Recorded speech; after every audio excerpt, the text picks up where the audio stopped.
우리 하나님 말씀 같이 보겠습니다. 누가복음 9장 1절에서 9절까지 하나님 말씀입니다.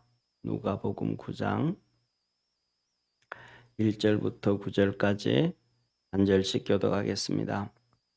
예수께서 12 제자를 불러 모으사 모든 귀신을 제어하며 병을 고치는 권능력과 권세를 주시고 하나님의 나라를 전파하며 앓는 자를 고치게 하려고 내어 보내시며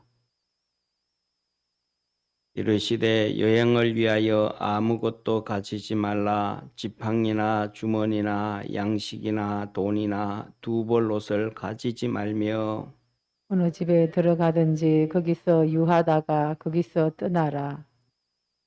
누구든지 너희를 영접지 아니하거든 그 성에서 떠날 때에 너희 발에서 먼지를 떨어버려 너희에게 증거를 삼으라 하시니 제자들이 나간 각 촌에 두루 그의 복음을 전하며 병을 고치더라. 군봉왕 헤롯이 이 모든 일을 듣고 심히 당황하여 하니 이는 혹 요한이 죽은 자 가운데서 살아났다고도 하며 혹은 엘리야가 나타났다고도 하며 혹은 예선지자 하나가 다시 살아났다고도 함이라. 우리 구절 합독합니다.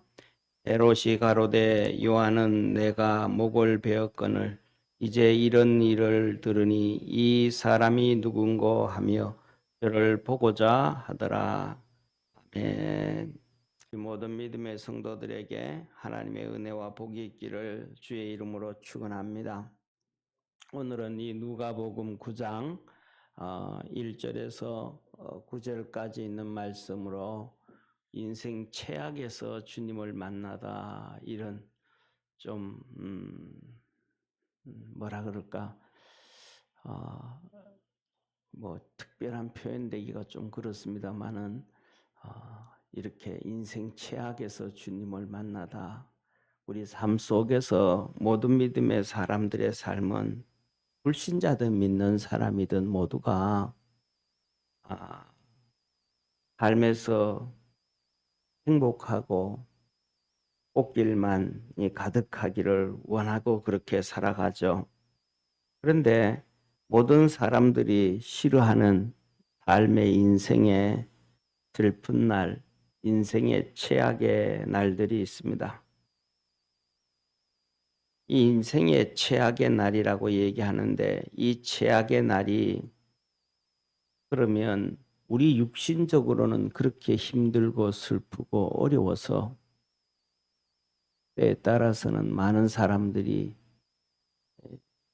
결정하지 않아야 될 결정들을 많이 하는 시대에 사는데 그러면 그런 최악의 날들이 신앙적으로 영적으로 어떤 날일까? 우리 삶 속에서 그 인생의 최악의 날들, 이런 날들은 신앙적으로 영적으로 볼 때는 하나님이 부르시는 날이고 하나님이 만나자 하시는 날이고 그렇게 최악의 힘이기 때문에 너 힘으로는 이제 안 된다 하시는 날이고 주님의 도움이 필요하다는 것을 깨닫게 하시는 날들입니다. 오늘 본문 말씀에 보면 주님께서 1절부터 시작해서 6절까지 12명의 제자들에게 능력을 주십니다. 귀신을 내어쫓는 능력을 주시고 병 고치는 능력과 권세를 주시고 하나님의 말씀에 권세를 주셔서 너 나가서 하나님의 나라를 전파하고 앓는 자, 병든 자를 다 고쳐라 그렇게 말씀을 하십니다. 그래서 그들이 나가서 복음을 전하시는데 주님이 또 당부를 합니다. 지팡이도 가져가지 말고 주머니도 가져가지 말고 양식도 가져가지 말고 돈도 가져가지 말고 두 벌 옷도 가져가지 말고 그리고 어느 집에 들어가 있든지 간에 그 곳에 가서 그 집이든지 그 동네든지 너희를 영접지 아니하거든 먼지를 털어서 증거를 삼아라. 이건 그냥 그랬구나라고 생각하지만 엄청 정말로 어마어마한 사건들이 나타난 겁니다. 사랑하는 성도님, 지금은 그때는 헤롯이 통치를 하고 있었을 때였습니다. 헤롯이 왕으로서 자기는 유대 땅의 왕이라고 생각했습니다. 그런데 이 헤롯이 세례 요한을 죽이고 난 다음에 이 사건이 터진 거예요. 헤롯은 어떤 사람이냐 하면 이 에돔 족속, 그러니까 에서의 후손으로서 있는 사람입니다. 하나님 앞에 버림받은 에서 중에 하나죠. 야곱의 후손이 아니죠. 그런데 그가 이스라엘의 왕이 되어졌습니다. 그런데 그가 에서의 후손으로 하나님을 알고 있었고 하나님을 섬기는 그런 족속들 중에 하나였기 때문에 이 하나님의 선지자 세례 요한을 죽인 것에 대해서 엄청난 중압감, 명치에 망치를 때리고 있는 그 중압감 가운데 살아가고 있는 거예요. 정말로 그 죄 때문에 세례 요한을 죽였다는, 자기는 세례 요한을 안 죽이려고 했는데, 왜? 자기도 하나님을 아는 사람이고 믿는 사람이고 세례 요한이 진짜 하나님의 선지자라는 걸 알기 때문에 안 죽이려고 했는데 밑에 있는 신하들이 죽여라 죽여라 그러니까 어쩔 수 없이 왕의 체면 때문에 죽였단 말이에요. 그러니까 그 세례 요한 죽인 거에 대한 그 고통은, 하나님 앞에서도 영적 고통은 그 망치로 이 명치를 두들기는 것처럼 그 고통 가운데 살아가는 거예요. 그러니까 기록은 없지만은 정말로 이 잠잘 때마다 그것 때문에 가위 눌리고 식은 땀을 흘리면서 자는 사람 중에 한 명이 이 헤롯 왕이라고 할 수가 있는 거예요. 이런 상황에 이제 예수님이 나타나시더니 그 12 제자들에게 보내시면서 하나님의 나라를 전파합니다. 그러면 하나님의 나라라는 얘기는 우리가 이런 얘기하죠. 자라보고 놀란 가슴, 뚜껑 보고 놀란다 그러는 것처럼, 야, 내가 이스라엘이 이제는 회복되는 거 아닌가? 그러면 내가 여기에서 왕의 통치도 끝나는가 보다. 이런 엄청난 두려움과 공포에 빠져 있는데, 중요한 것은 뭐냐 하면 제자들이 다니면서 아무것도 안 가져가는 거예요. 지팡이도 가져가지 않고 주머니도 가져가지 않고 양식이나 돈이나 두 벌 옷도 가져가지 않는데 다 역사가 되어지고 이루어지는 거예요. 자기는 신하들을 어디로 보낼 때마다 쉽게 말하면 출장비도 줘야 되고 돈 다 들여가지고 해야 되는데, 이 정반대 역사, 정말 하나님의 놀라운 역사들이 이루어지는 거예요. 귀신들이 떠나가고 병든 자가 치료되어지고 이런 어마어마한 역사가 이루어지고 나니까 이 헤롯은 안 그래도 세례 요한을 죽임으로 말미암아 그 고통이 상상을 초월할 정도로 중압감이 있는데, 여기에 예수님이라는 분이 나타나셔서 그 제자들에게도 이런 권세를 주니까 쉽게 말하면 이런 것과 같은 거죠. 우리나라 중국에 나와 있는 뭐라 그럴까, 이런 소설 같은 손오공처럼 머리 하나 뽑아서 던지면 손오공이 10명씩 20명씩 생기는 것처럼, 예수님 한 분이 12명의 제자들에게 그냥 똑같은 그런 능력을 주시고 일을 하게 하시고, 그 다음에 누가복음 10장에 들어가면 70명의 제자들을 또 보내면서 이렇게 하니까 이 헤롯 왕의 고통은 상상을 초월할 정도로 엄청난 고통에 빠지는 거예요. 그래서 오늘 여기에 본문 말씀에 보면 이렇게 말씀을 하고 계시죠. 분봉왕 헤롯이 이 모든 일을 듣고 심히 당황하여 하니, 상상을 초월할 정도로 정말로 여기서 당황했다, 이 말은 왕자에 앉아가지고 있으면서도 대신들 앞에서 덜덜덜 떨었다. 이런 표현을 써도 틀린 말이 아니란 말이에요. 그래서 묻는 거예요. 도대체 누구냐? 예수님이 저분이 예수님이 누구냐? 그랬더니 죽은 세례 요한이 살아났다고 합니다. 아니 자기가 죽였는데 이거는 뭐 더 충격적인 거죠. 이스라엘 역사상 가장 최고의 선지자의 아버지 엘리야가 살아났다고 합니다. 어떤 사람들은. 또 어떤 사람들은 구약에 그렇게 위대하게 쓰임받았던 선지자들 중에 한 명이 살아났다고도 합니다. 라고 이렇게 고백을 하게 되어집니다. 사랑하는 성도님, 이러면서 이 사건은 헤로데에게 있어서 인생 최악의 상태인 거예요. 왕으로서 모든 권력을 가진 줄 알았는데 자기 스스로 생각할 때는 이 왕자가 하루아침에 날아가 버릴 수 있고 정말로 차라리 평민으로서 마음 편하게 사는 것이 더 좋다고 고백할 수밖에 없는 이러한 위기에 빠진 거예요. 사랑하는 성도님, 이때는 이 헤롯이 예 끝에 보면 이렇게 말합니다. 9절에 보면 헤롯이 가로되 요한은 내가 목을 베었거늘 이제 이런 일이 들리니 이 사람이 누군고 하며 저를 보고자 하더라. 헤롯이 예수님을 보고자 하는 마음이 있는 거예요. 이때는 헤롯이 그 모든 중압감에서 벗어나기 위해서 주님을 만나야 돼요.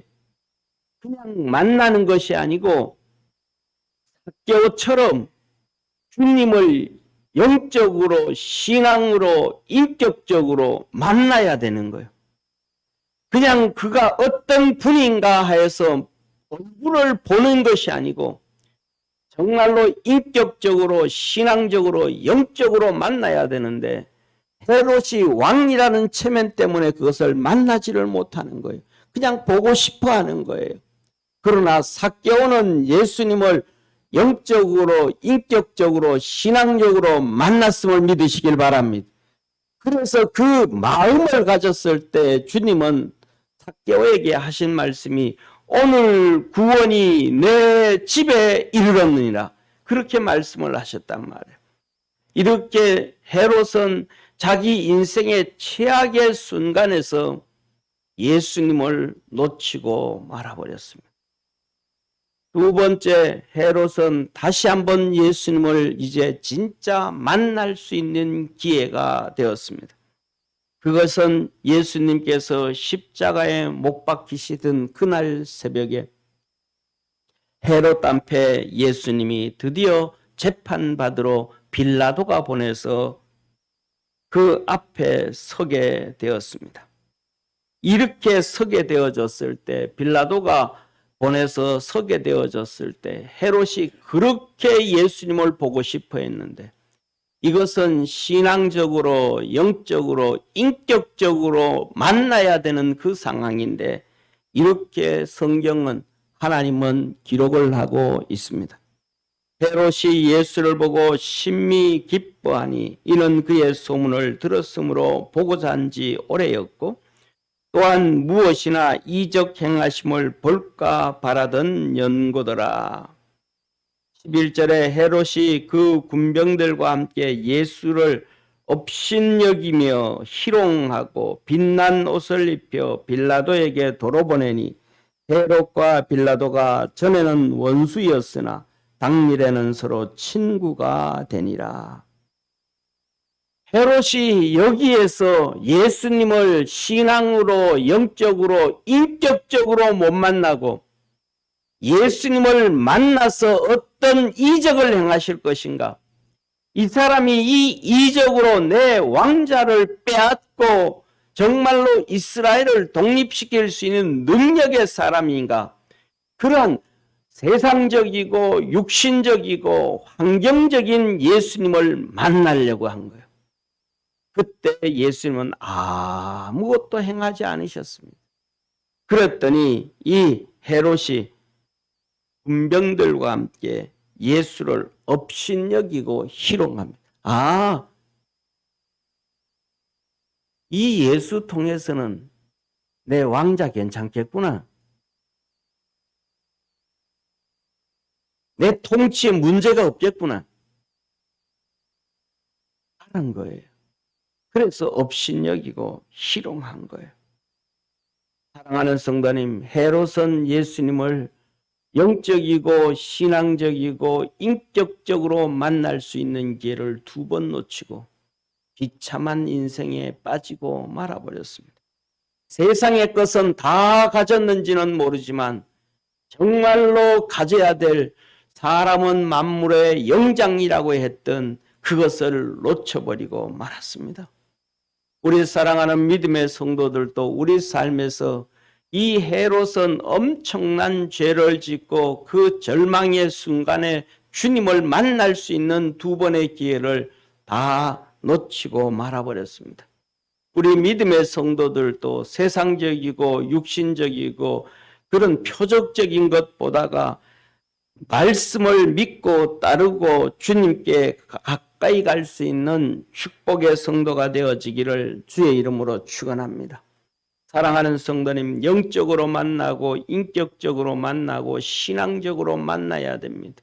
우리 주님께서 십자가에 못 박혀 죽으실 때도 우편의 강도에게는 구원이 있었습니다. 좌편의 강도에게는 구원이 없었습니다. 그 이유는 한 가지입니다. 좌편의 강도는 말합니다. 당신이 그리스도냐? 너도 구원하고 나도 구원해라. 이적을 베풀어라. 사랑하는 성도님, 그러나 오른쪽에 있는 강도는 말합니다. 이분은 잘못한 것이 아무것도 없다. 그가 행한 것은 다 거룩한 것뿐이다. 이분은 십자가에 달릴 이유가 없는 분이다. 예수님을 우편의 강도는 인격적으로 만났습니다. 그리고 그는 고백합니다. 주여, 당신의 나라에 임할 때 나 좀 기억해 주옵소서. 그는 신앙으로 영적으로 주님을 만났습니다. 주님은 그를 향하여 네가 오늘 나와 함께 낙원에 이르리라. 사랑하는 성도님, 우리가 신앙생활하면서 오늘 경제적으로 어렵고 환경적으로 어렵고 우리의 삶에서 수많은 어려움들이 있는데 그 어려움에서 그 어려움만 찾지 말고 영적인 것을 찾고 신앙적인 것을 찾고 주님과의 인격의 만남이 있는 축복의 우리 성도 되어지기를 주의 이름으로 축원합니다. 사랑하는 성도님, 이 사도 바울은 인생의 최악의 순간에 주님을 만난 사람입니다. 오늘 누가복음 9장에는 헤롯이 나오는데 사도행전 9장에는 사도 바울이 나옵니다. 이 둘 똑같이 인생의 최악의 순간이었습니다. 헤롯은 세례 요한을 죽인 다음의 사건이었고 사도행전 9장은 사도 바울은 사도행전 7장 스데반을 죽이고 또 8장 예루살렘 교회와 유대 교회를 온통 초토화시켜버리고 모든 성도들을 감옥에 집어넣고 집집마다 찾아가서 그 집어내서 사랑하는 성도님, 저와 여러분들은 오늘 우리가 예배 드리는데 뭐 5명 바깥에서는 전 국민들한테 5명 이상 모이지 말아라, 뭐 어째라, 교회에서는 뭐 10% 미만으로 드려라, 20% 미만, 30% 미만 하면서 난리를 펴지만 사도 바울은 그러지가 않았어요. 아예 그냥 교회를 박살내버린 거예요. 그냥 폐쇄명령뿐만 아니라 교회를 폭발시켜버리는 거예요. 시진핑이하고 똑같이 한 거예요. 그리고 성도들을 집집마다 들어가서 그 집어내가지고 감옥에 집어넣어버린 거예요. 이게 사도 바울이었어요. 완전히 교회와 성도들을 초토화시킨 거예요. 그래서 성경은 하나님은 이렇게 기록을 합니다. 사도행전 8장 1절에서 3절에 사울이 그의 죽음을 마땅히 여기더라. 스데반의 죽음을 당연하다고 얘기한 거예요. 죄책감도 없는 거예요. 사람을 죽이면서. 그날에 예루살렘에 있는 교회에 큰 핍박이 나서 사도 외에는 다 유다와 사마리아와 모든 땅으로 흩어지는 모든 땅으로 흩어져 교회를 초토화시켰는데 성도들이 다 그냥 전 세계로 다 흩어졌다는 거예요. 왜 그렇게 흩어졌는가? 그리고는 2절에는 이렇게 얘기합니다. 경건한 사람들이 스데반을 장사하고 위하여 크게 울더라. 사울이 교회를 잠멸할세 각 집에 들어가 남녀를 끌어다가 옥에 넘기니라. 집집마다 들어가서 남자든 여자든 예수 믿는 사람들 전부 끄집어 와가지고 감옥에 집어넣어 버리는 거예요. 그러니까 감옥에 들어가지 않기 위해서는 전부 흩어져 있는 거예요. 그래서 온 땅으로 전부 흩어졌더라. 오늘 우리가 당하는 이 코비드19로 인해 가지고 뭐 예배를 드려라, 뭐 어째라, 기도를 어째라, 이거는 핍박도 아니고 어려움도 아닌 거예요. 사도 바울이 행한 악에 비하면 지금 정부가 하나님 앞에 행하는 악은 악도 아닌 거예요. 지금도 악은 아니지만 엄청난 악을 행하고 있지만 1년 내내 악을 행하고 있지만은 바울이 행했던 악하고는 비교가 하지 않는다 이 말이에요. 그러면서 이렇게 하니까 이런 엄청난 죄를 짓고 난 다음에 여기에서도 멈추지 않는 거예요. 그러니까 죄 짓는 사람은 악한 사람들은요 죄를 멈추지 않고 지내요. 이 정부가 교회를 이렇게 핍박하잖아요. 1년 내내요. 앞으로도 계속 할 거예요. 왜? 악한 사람들은 절대로 그것을 멈추는 일이 없습니다. 그 악한 사람들이 죄를 멈추는 일이 있으면 살인 안 해요. 점점 죄를 크게 안 지어요. 아예 작게 짓다가 이거 안 되지 하고 돌이킨단 말이에요. 근데 사도 바울은 여기서 멈추지 않아서 똑같아요. 어디까지 갔느냐 하면 다메섹까지 갔습니다. 다메섹은 어디냐면 지금으로 얘기하면 시리아 땅입니다. 시리아 땅. 그러니까 거기까지 기독교인들이 거기까지 가 있다 얘기를 듣고 거기까지 잡으러 간 거예요. 시리아 땅까지. 그러니까 이 다메섹 시리아 땅 가까이 왔을 때에 우리가 잘 알잖아요. 이 아나니아고라고 하는 예수님의 제자가 이 다메섹에 있었잖아요. 그래서 우리가 잘 알고 있습니다. 이 다메섹에 가까이 왔을 때에 주님께서 대낮에 햇빛보다 더 강한 빛을 그 바울에게 비추고 그가 말을 타고 가다가 땅에 떨어지고 그래서 그가 주님을 만납니다. 그 주님의 형체를 만나는 게 아니고 빛 가운데 햇빛보다 더 강하게 비친 빛 가운데 주님을 만납니다. 헤롯은 하나님의 말씀 복음 가운데 주님을 만날 기회가 있었는데 바울은 복음을 통해서 주님을 만날 기회가 아니라 햇빛보다 더 강한 빛을 쬐면서 주의 음성을 들었습니다.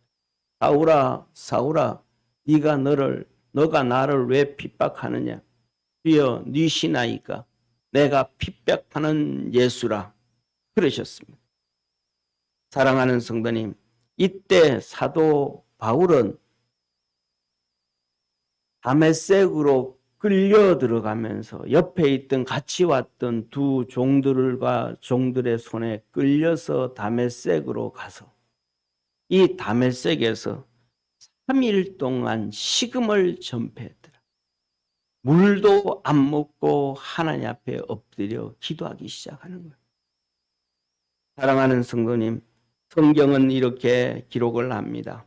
사울이 땅에서 일어나 눈은 떴으나 아무것도 보지 못하고 사람의 손에 이끌려 다메섹으로 들어가서 사흘 동안을 보지 못하고 식음을 전폐하니라.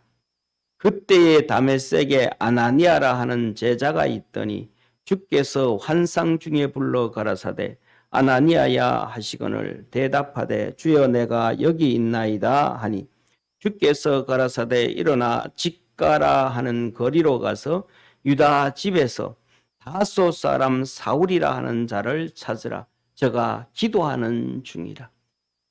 바울은 주님을 만나고 난 다음에 금식하며 기도함으로 주님을 영적으로 만납니다. 인격적으로 만납니다. 신앙적으로 만납니다. 그래서 그가 육신적인 죄가 아니고 엄청난 영적으로 하나님 앞에 죄를 지었음을 깨닫게 되어지고 주님의 사람이 되어짐을 믿으시기를 주의 이름으로 축원합니다. 사랑하는 성도님, 헤롯과 바울의 차이점은 주님을 똑같이 만날 수 있는 인생의 최악의 상태, 둘 다 살인하고 둘 다 죄를 짓고 둘 다 고통에 빠졌지만 그때 그가 한 명은 기도하지 않았고 한 명은 금식하며 하나님 앞에 기도했습니다. 한 명은 예수 그리스도를 조롱하고 희롱을 했지만 한 명은 그 앞에 무릎 꿇고 3일 동안 통곡하며 엎드렸습니다. 사랑하는 성도님, 헤롯은 오만한 자리에 앉았으나 바울은 겸손한 자리에 앉았습니다. 헤롯은 예수 그리스도를 육신으로 보기를 원했으나 바울은 예수 그리스도를 인격적으로 신앙적으로 만나기를 원했습니다.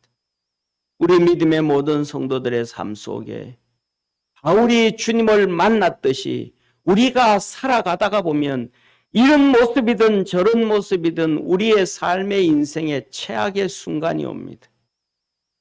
그때는 기적을 바라지 말고 그때는 영적이고 신앙적이고 인격적으로 주님 만나기를 소망하기를 축원합니다. 그러면 다 살 수가 있는 것입니다. 사랑하는 성도님, 사도 바울은 두 번째, 사도 바울에게는 그 인생의 최악의 순간이 한 번이 아니고 셀 수 없을 정도로 많습니다.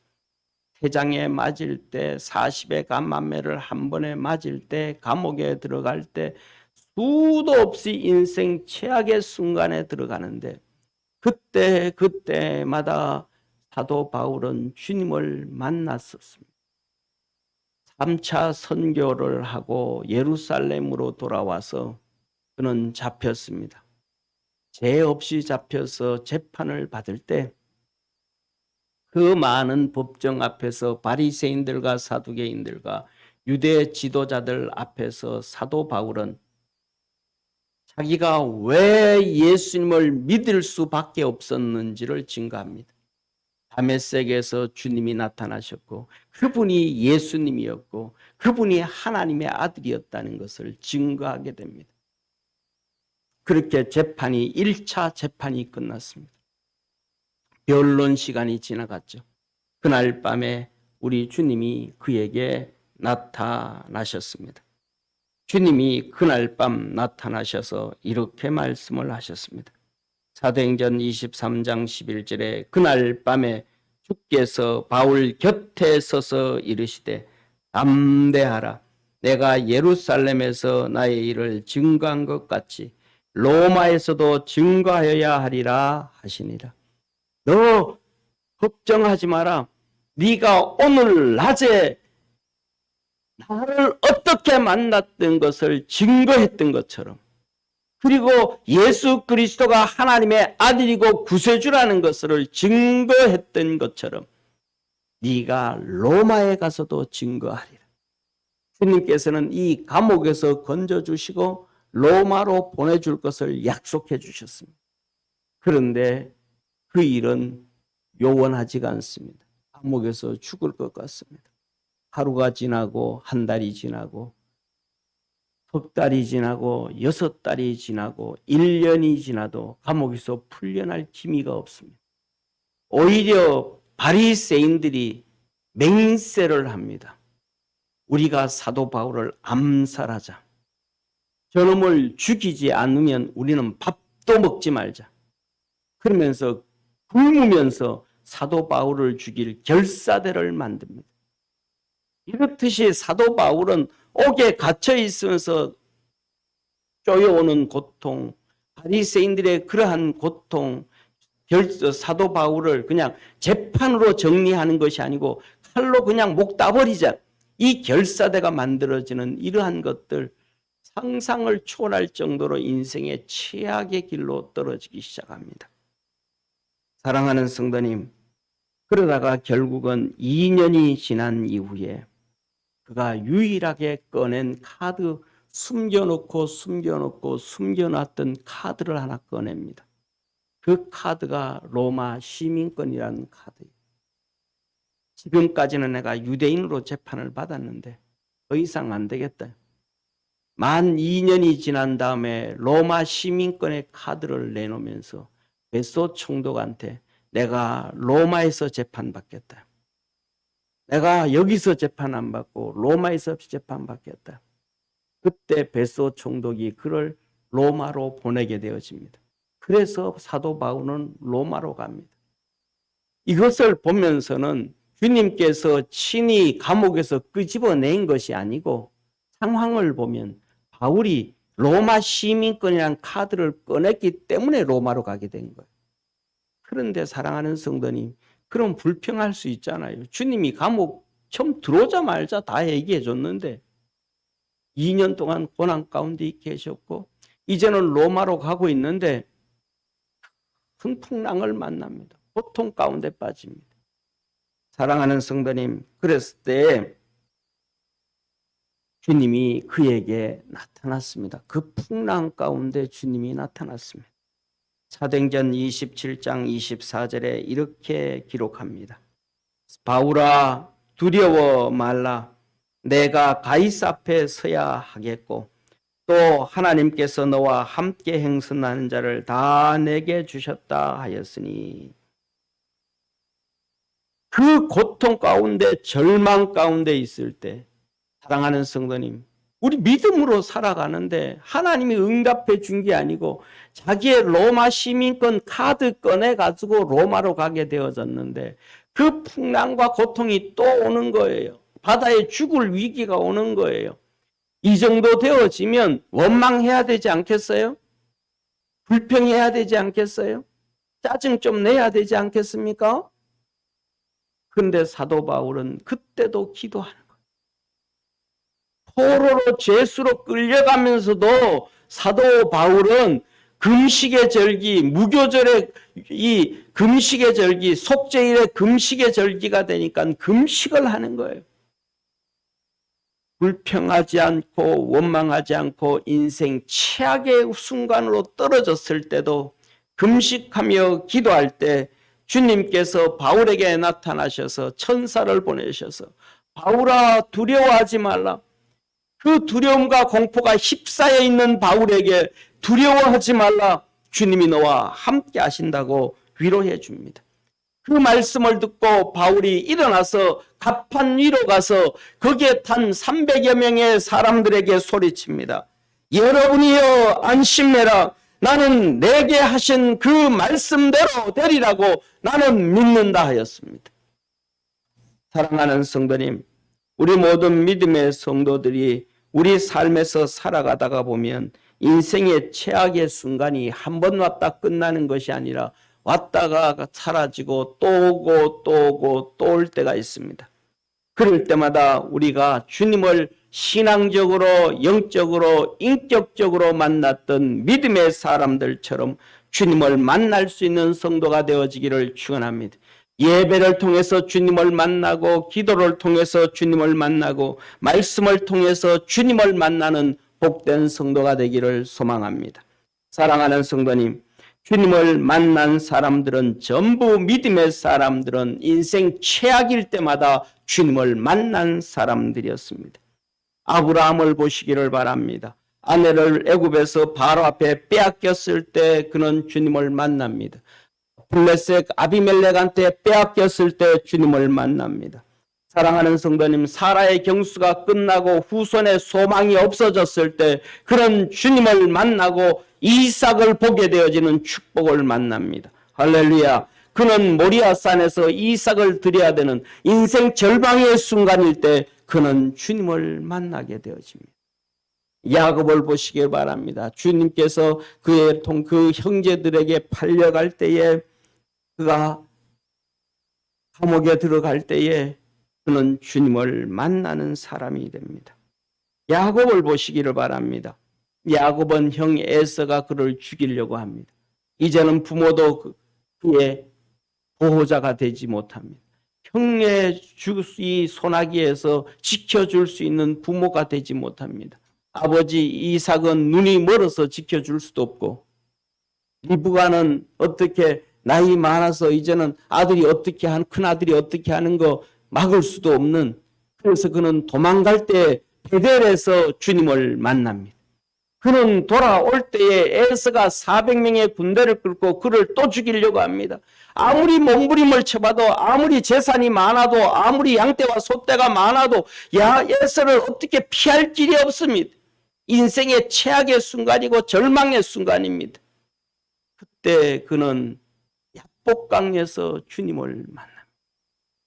사랑하는 성도님, 신약 성경에 보면 문둥병에 걸렸던 사람들, 소경으로 태어났던 사람들, 중풍병자들, 두로와 시돈 땅에 귀신 들려 자녀를 둔 여인, 이방인 사람 나아만 장군도 모두가 하나처럼 자기들의 인생의 최악의 순간에 주님을 만나.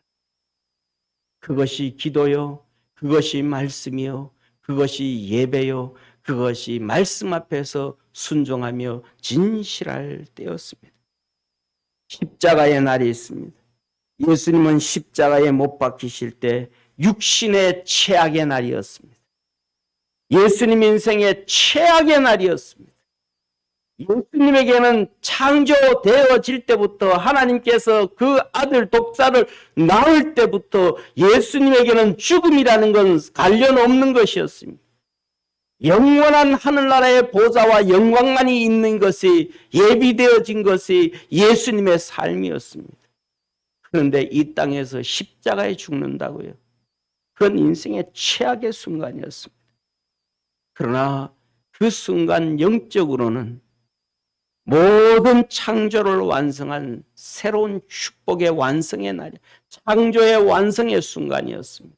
그래서 우리를 믿는 우리를 향하여 너는 그리스도 예수 안에서 새로운 피조물이라, 죄를 다 도말하시고 허물을 다 도말하시고 우리를 새롭게 해주신 창조의 완성을 이루신 시간이 바로 예수님의 십자가의 날이었습니다. 인생의 최악의 순간이 최고의 순간이 되어졌습니다. 사랑하는 성도님, 육신으로 살았던 사람 한편 강도는, 한쪽에 있는 강도는 그 십자가의 날이 최악의 순간이었습니다. 마지막 순간이었습니다. 그러나 우편에 있었던 강도는 육신으로는 최악의 순간, 살인하고 죽고 끝나버리는 것이 아니라 다시 영생을 얻을 수 있는 축복의 날, 영적인 날이었습니다. 그날은 이 우편 강도에게는 구원의 날이었고 천국문이 열린 날이었고 하나님의 자녀가 된 날이었으며 천사들이 그의 영혼을 받을 준비를 하는 날이었습니다. 사랑하는 성도님, 우리가 살아갈 때는 우리 인생의 최악의 순간에 주님을 만날 수 있다는 것을 기억하기를 주의 이름으로 축원합니다. 우리는 살아가면서 좋은 날도 많고요, 행복한 날도 많고요, 기뻐 춤출 만한 날들도 많습니다. 그러나 그 반대로 굳은 날도 많고요, 슬픈 날도 많고, 때에 따라서는 인생 최악의 날들도 옵니다. 그것도 종종 옵니다. 그러나 우리 믿음의 성도들은 그 인생의 최악의 날, 굳은 날, 슬픈 날이 우리 주님께서는 그 앞에서 벤치에 앉아서 우리 그 옆에 앉히기 위하여 기다리고 계신 날임을 기억하는 성도 되기를 바랍니다. 그래서 주님이 만들어 놓고 앉아 계신 그 벤치의 옆에 앉아서 육신의 주님을 보지 말고 영적인 주님, 신앙적인 주님, 인격적인 주님을 만나고 여러분들 삶 속에 하나님의 축복과 은혜가 있는 2021년 되기를 축원합니다. 기도드리겠습니다. 전능하신 하나님 아버지, 우리 인생 최악의 순간에는 주님이 벤치에 앉으셔서 기다리고 있으며 우리 만나 주시기를 원하는 축복의 날임을 기억하고 힘을 얻고 능을 얻고 주님 쫓아갈 수 있는 복된 성도들 되게 하옵소서. 구원하신 예수님의 이름으로 기도드립니다. 아멘.